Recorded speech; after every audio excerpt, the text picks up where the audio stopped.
Hello നമസ്കാരം ഏവർക്കും പുതിരീടിലേക്ക്. അങ്ങനെ കാത്തിരിപ്പിനൊടുവിൽ റായൻ എന്ന ചിത്രത്തിൻ്റെ ആദ്യ ഷോ ഇപ്പോഴിതാ കേരളത്തിലെ വിവിധ തിയേറ്ററുകളിൽ അവസാനിച്ച് ചിത്രത്തിൻ്റെ ആദ്യ പബ്ലിക് റെസ്പോൺസ് ഒക്കെ പുറത്തുവന്നുകൊണ്ടിരിക്കുകയാണ്.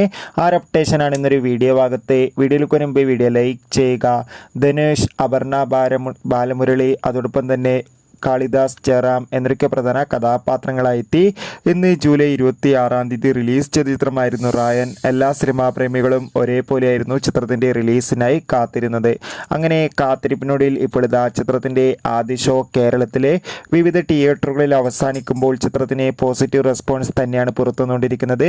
ചിത്രം കണ്ട സിനിമാ പ്രേമികളെല്ലാവരും ഒന്നടങ്കം പറയുകയാണ് റായൻ എന്ന ചിത്രം അതിഗംഭീരമായ ഒരു മികച്ച ആക്ഷൻ ത്രില്ലറാണെന്നും ചിത്രത്തിൽ ധനുഷിൻ്റെ നല്ല മികച്ച അഭിനയം, മികച്ച ആക്ഷൻ രംഗങ്ങളൊക്കെ കാണാൻ വേണ്ടി സാധിക്കുന്നുണ്ടെന്നും. എന്തായാലും കാത്തിരിക്കാം ചിത്രത്തിൻ്റെ കൂടുതൽ അപ്ഡേറ്റിനായി. ചിത്രം കണ്ടവരുടെ അഭിപ്രായം തീർച്ചയായും കമൻറ്റ് ബോക്സിൽ രേഖപ്പെടുത്താൻ വേണ്ടി ശ്രമിക്കൂ. അടുത്തൊരു വീഡിയോയിൽ കാണുമ്പോൾ എവർക്കും ബൈ ബൈ.